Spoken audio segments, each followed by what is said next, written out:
do inventário, mas agora o Paulo Pimenta está em Brasília para falar falando sobre a quebra dos sigilos de Bolsonaro. Vamos acompanhar, que é urgente. Filhos serão classificadas como reservadas e ficarão sob sigilo até o término do mandato em exercício ou do último mandato em caso de reeleição. A questão aqui, o que pode ensejar alguma discussão, é uma leitura subjetiva a respeito da informação, se ela coloca em risco ou não a segurança do presidente e do vice-presidente da República. Isso também será objeto de uma análise e, com certeza, a partir da análise que a CGU fará, esse critério servirá como parâmetro para outros pedidos de informação que digam respeito ao mesmo assunto. Era essa. Então as informações do cartão não tem problema nenhum, que foram divulgadas hoje, sim, que o presidente Bolsonaro argumentava que não podia divulgar esses dados porque colocava a vida dele em risco.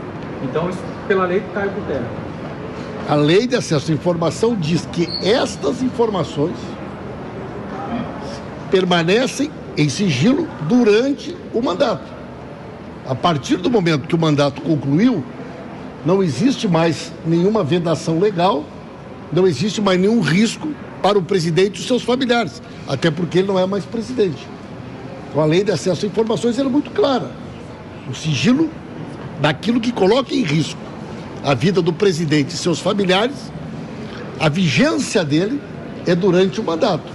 Concluído o mandato, as informações podem ser acessadas via lei de acesso a informações e, mais do que isso, com busca ativa, conforme acórdão do Tribunal de Contas da União.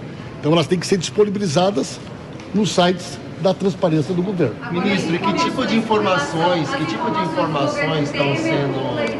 Foram divulgados no dia 29, é isso? 29 de 12. Por que só agora? A lei é de agora?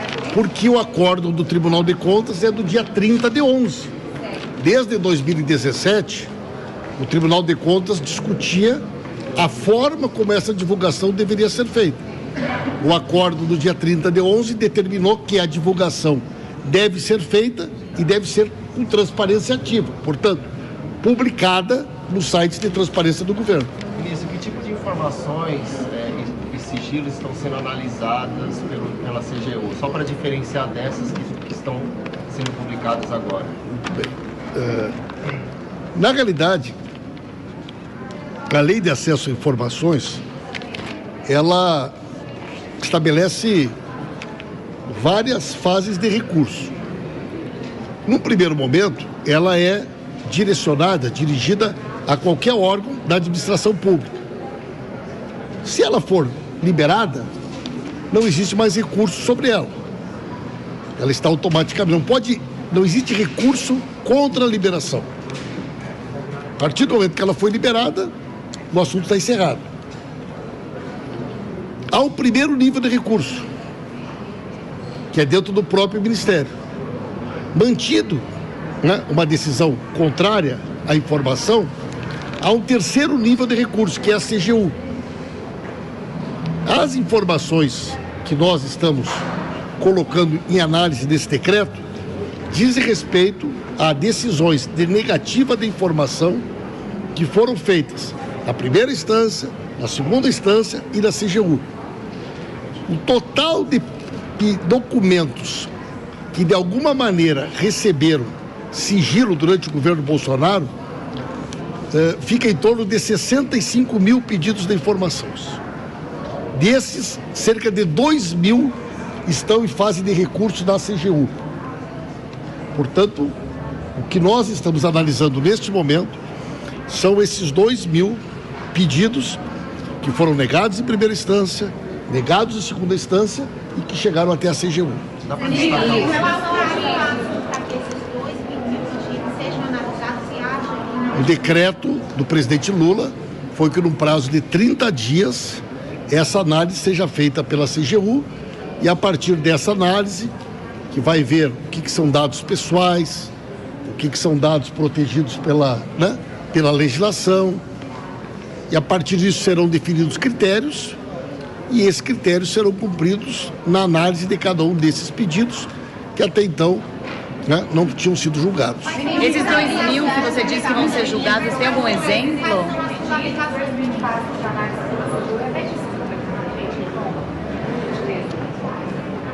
Durante o governo Bolsonaro, em torno de 65 mil informações que foram solicitadas pela Lei de Acesso à Informação foram consideradas sigilosas, receberam alguma restrição para divulgação. Destas 65 mil, chegaram à fase de recurso da CGU cerca de 2.000. Portanto, o decreto do presidente Lula diz respeito a essas 2.000 que estão em análise na CGU. E o resto? O senhor poderia dar exemplo? Não houve recurso. Não houve recurso. Não houve recurso.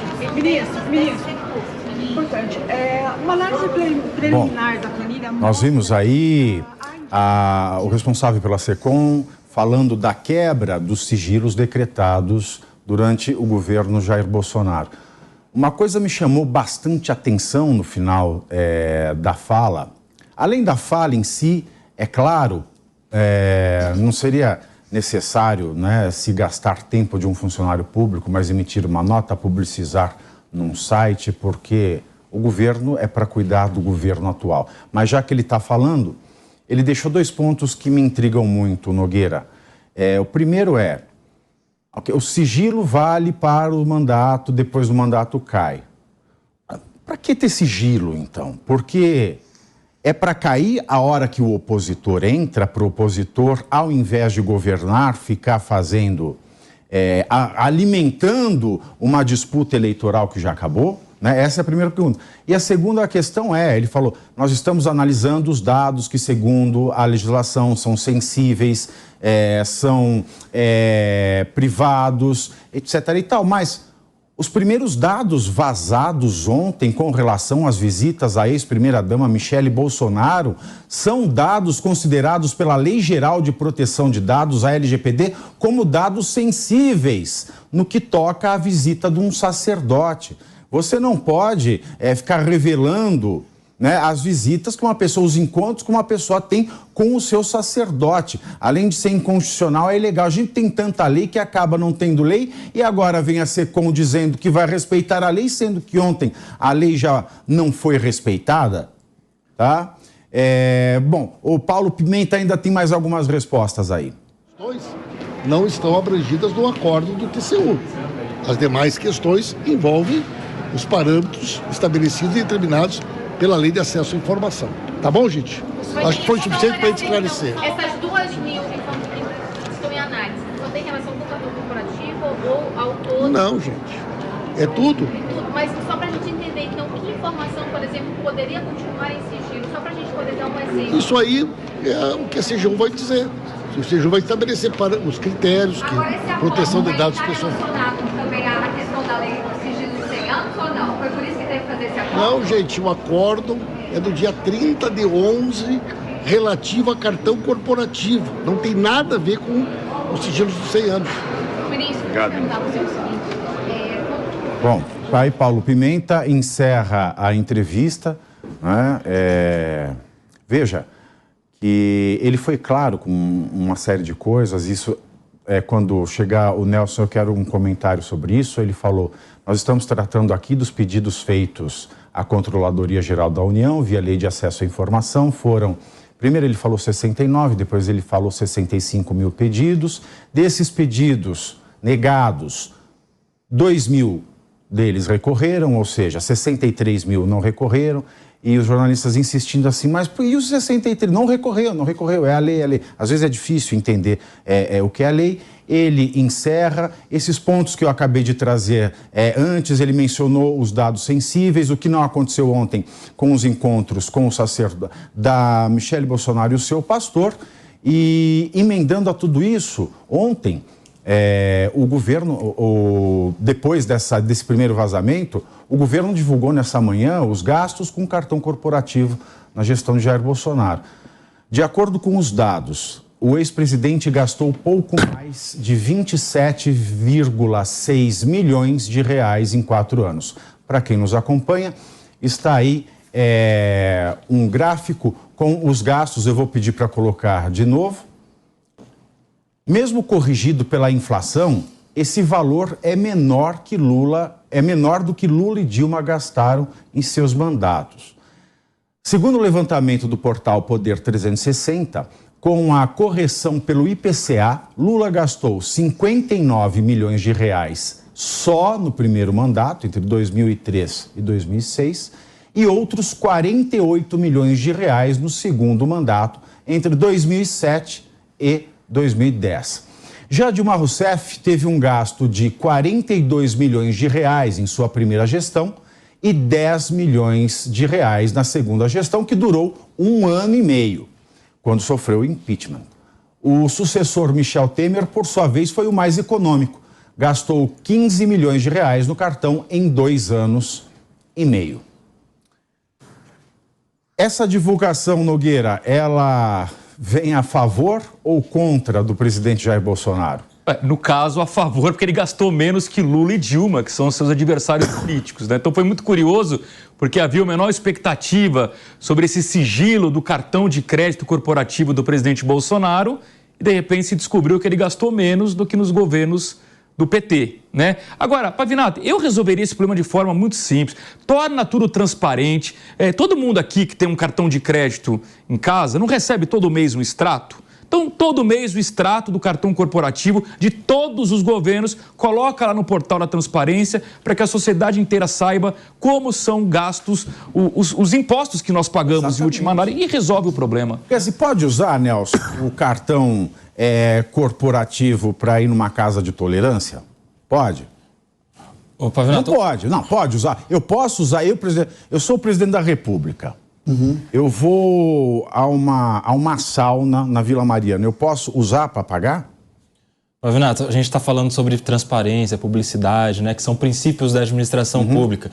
No mesmo artigo que fala da publicidade, fala da moralidade, por exemplo. Então, tudo que tem a ver com a administração pública e principalmente dinheiro público tem que ter a ver com moralidade. Então, se for para gastar dinheiro do cidadão brasileiro com atos que possam ser no senso comum imorais, não pode, mas porque não a Constituição se é corporativo, né, se é corporativo, tem que ser só para o ser. Eu não posso ter gastos pessoais nesse cartão, posso? Não. Posso?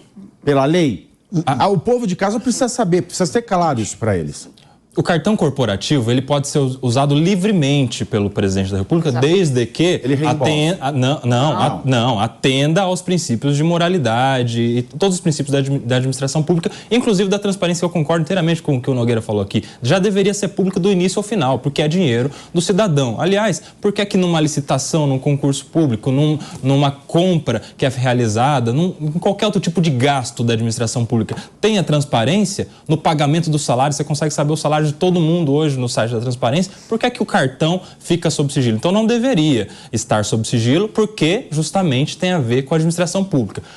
E também pelo mesmo motivo de ter a ver com a administração pública é que as visitas, por exemplo, a Michele Bolsonaro não deveriam ser expostas, porque não tem a ver com intimidade, com privacidade, que não são de interesse público. Ninguém tem a ver com direitos básicos fundamentais da personalidade, que significa direito da intimidade de alguém. Então, tudo que é público e tem a ver com o interesse da população, dinheiro da população, tem que ser público. O que não tem que ser público. Dani, Dani, imagina, eu vou fazer academia, eu posso pagar a minha academia com cartão corporativo?